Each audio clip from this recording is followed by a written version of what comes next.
Hey guys, not doing really anything exciting today. It is about 3 o'clock right now. I woke up at like 7, edited the video, got it posted and everything, and then I kind of fell back asleep. I just woke up a little while ago.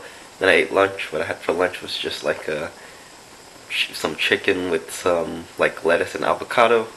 That was basically it. And right now, I'm eating it in ice cream. So weak. So weak. I'm just kidding.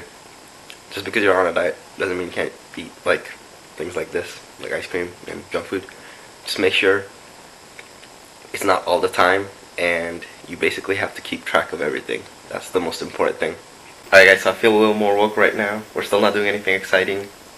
It's raining outside, so I can't even go outside to take some pictures for Instagram or anything. And I know I probably sounded dead in the first clip because I was really tired. I just woken up 30 minutes ago. I'm still kind of tired, but I'm still trying to wake up.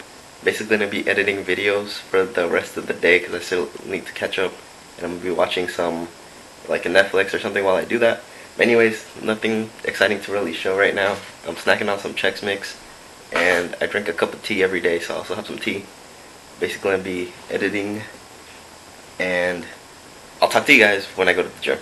Alright guys, so quick little update. Honestly, time kind of flies by pretty fast when you're working and you're busy and you have something on your mind. You kind of forget about everything else. So I haven't eaten anything other than lunch today and the Chex Mix. That was it.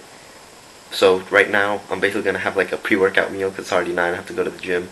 So basically what I got here, this is not the best pre-workout meal, but I got a few pieces of watermelon and 2 chicken leg quarters. I'm going to eat that and then I'm going to head to the gym. But I've been watching a lot of TEDx talk videos as well as editing. And honestly, the longest time for me today was trying to look for music. I finally found music like an hour of... I've been trying to like download like Photoshop and everything so I could make thumbnails because recently I've been using Paint because the Photoshop on my other computer is not working on this one. But I have to download that, and yeah, that's basically what I've been doing this whole time. And time just kind of flies by when you're actually working on something. But I'll see you guys in the gym, hopefully. Alright guys, so we made it to the gym. At the gym, I always like to start off every workout by walking on the treadmill for about like 5 minutes at a speed of 3 at a slight incline. But after that, we're gonna go get into our actual workout.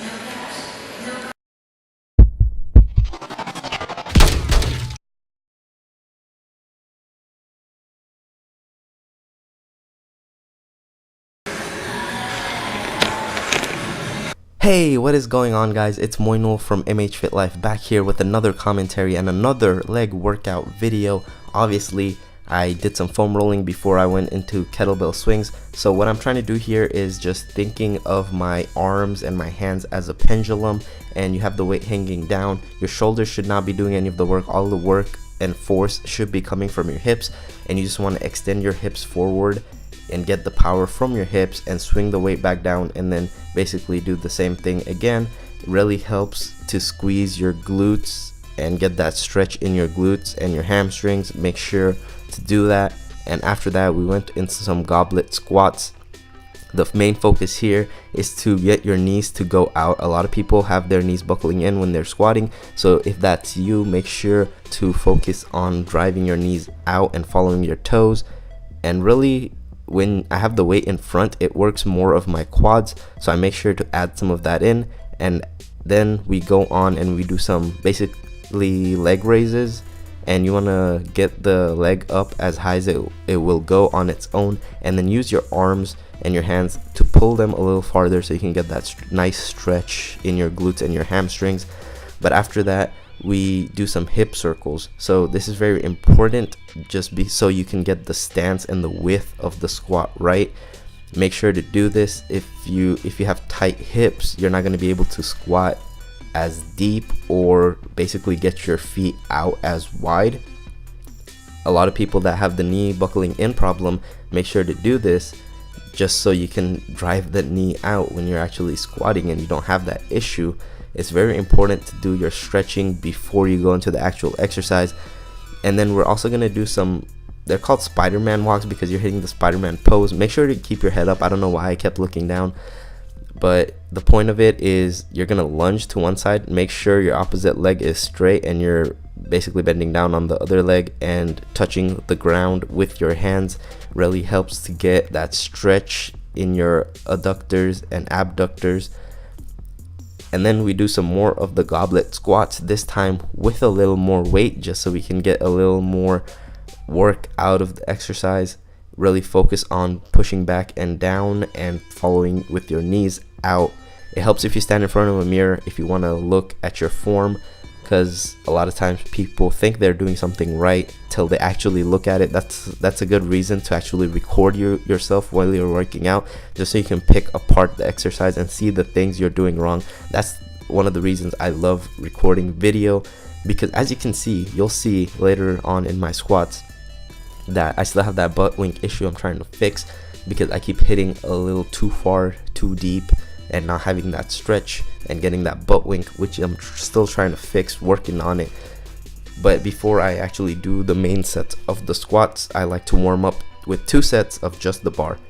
Main focus here is I'm gonna go down, pause, and then I'm gonna explode on the way up. That's basically what I'm trying to think of here, because when you have the heavier weight, thinking explosively helps you get out those last few reps, or helps you lift more weight if you have that mindset. So make sure to try that out if you have not already done so. I'm pretty sure it will improve your squats by a lot.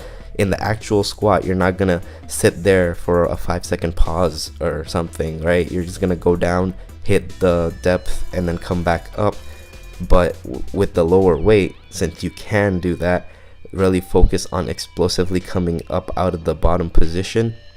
It really helps. It teaches you how to get that drive and that push.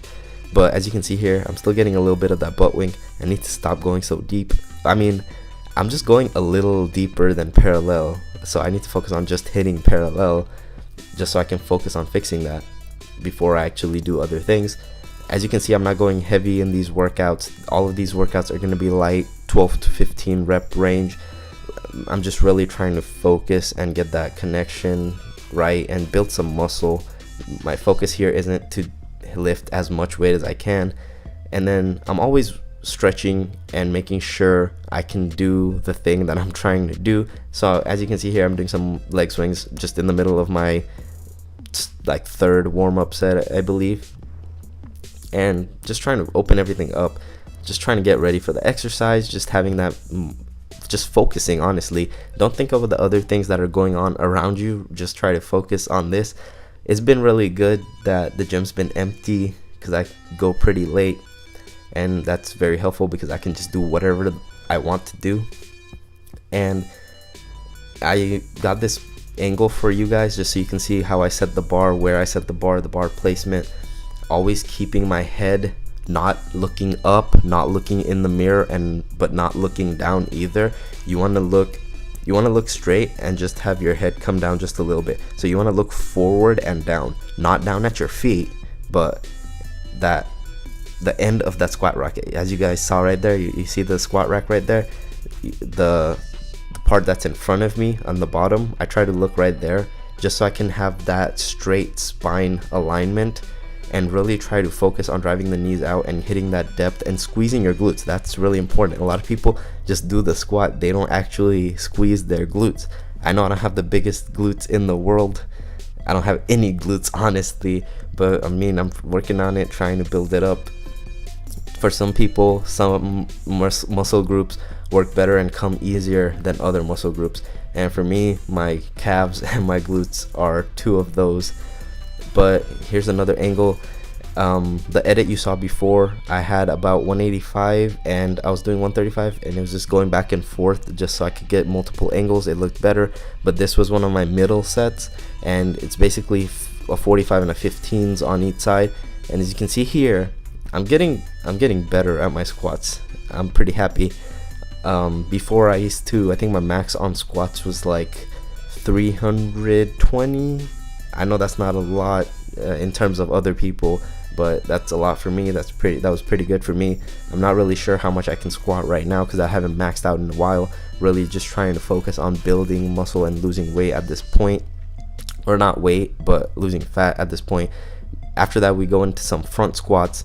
I like to use this stance and this grip and this bar placement than the other one. I know a lot of people like the Olympic way where they have their fingers and their elbows raised up, but having the weight in front really works the quads more than the hamstrings. That's why I like to put in some front squats, basically grunting out the weight and just going light.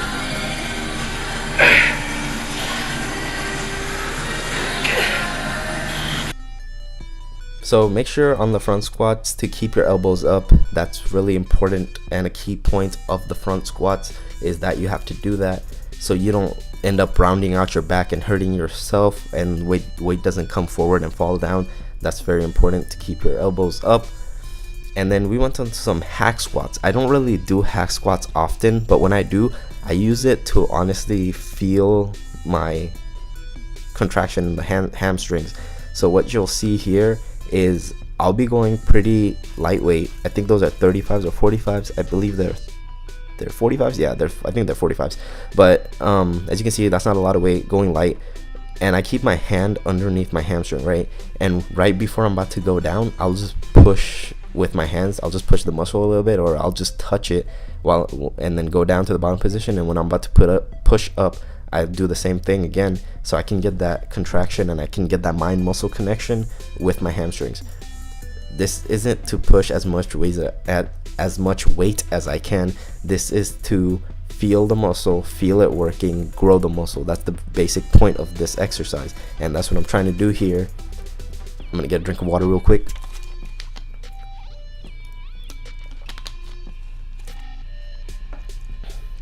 But seriously, on this, go down, feel it, go parallel, feel it, and then come back up. But we did about 3 sets of these. We did 3 sets of front squats, and we did 4 sets of back squats. But after that, we went onto some calves. I honestly don't work my calves as much as I used to before, because honestly, I've seen a little bit of progress, but I haven't seen enough to where I want to do it all the time. But I did add in some calves. I'm going to be adding in calves back into my workouts for now. I guess I shouldn't be the person to go for advice on the calves because I can't grow my calves, but not as an excuse, not using this as an excuse, but genetically my calves just insert higher on my leg. And so the part that you see, usually that's the skinny part, is my soleus muscle, and I probably need to work on that to get that bigger, but that doesn't grow as big as your actual calves. We're not going to go into the anatomy of calves right now or anything like that, but what I was going to say is a lot of people think of the calves as an endurance muscle, which they are because you're always on them, but hitting high reps does not nearly do as much work as honestly feeling your calves. So what I do in my calf exercises is I go down all the way, let the weight hang. So I'll let my feet hang, and you'll feel the stretch right then and there. And then on the way up, sometimes I'll go slowly up and get to the very top position and contract really hard and just hold it there for a few seconds, and then I'll just keep doing that. I'll let the leg hang and feel the stretch for a few seconds, and then go up and feel the contraction for a few seconds, and I'll just hold it. And as you can see here, it's just a 45, so I'm going pretty light. On the next set, I think I had a 35 on top of that, but basically the point is to keep it low while feeling the muscle working. But sometimes you do want to do higher reps because you're always on your calves anyway, so it needs higher reps and more weight and more reps to grow, because your body is constantly using your calves when you're walking or doing anything, climbing stairs, whatever. After that, we went on and we did basically like a superset with the calves and hamstrings, and we did some lying hamstring curls right here. Point of this is to set the machine to a point where even at the low position right here, I still have a stretch because the weight doesn't go all the way down. So make sure you set the machine correctly to where it's like that, and you have the stretch constantly on your hamstrings. And when you come up, you want to get the pad to touch your butt while you contract. It's basically, your hamstrings are basically like your biceps, and your quads are basically like your triceps. So you want to curl the weight up and think about your hamstrings as your bicep muscle, just bigger, and really focus on contracting and curling the weight. I'm not really a big fan of leg extensions, but that's what we did after we did the superset between the hamstring machine and the calf machine. I'm just, see, I have my thumb on what part of my leg I'm focusing the exercise on. As you can see right here, I'll just put my hand on the hamstrings and I'll push down with my thumb while I'm doing the exercise, just so I can get that mind muscle connection. And a lot of people do like hundreds on this, but I like to keep it light and do 50s or 75s or something, and just get more reps and contraction out of the exercise than try to lift as much weight as I can. Because if you know the anatomy of your knee and how your knee is, your kneecap, you can think of it as like a egg being your kneecap and a rubber band on top of the egg as being like a muscle, basically like a tendon that goes over it or a muscle that goes over it, I'm not sure. But when you do the exercise, you're basically stretching the rubber band out and it's putting a force down on the egg, and at some point you can crack the egg, right? If you're putting enough force into it, either the rubber band's gonna snap or the rubber band's gonna go through the egg. And that's basically what you might do to your knee if you don't really focus and you just try to push up as much weight and stress out your knee as possible. That's a bad thing to do. So make sure you know what you're doing. Make sure to focus on that. I always try to keep that weight low on that exercise and just focus on the contraction. But after that, we went and we did some abductors and adductors. We just worked on that with the machine. Alright guys, that's it for this video. If you like this video, make sure to hit that damn like button and subscribe for more videos like this. But that's it for today. I'm gonna finish foam rolling and then head home.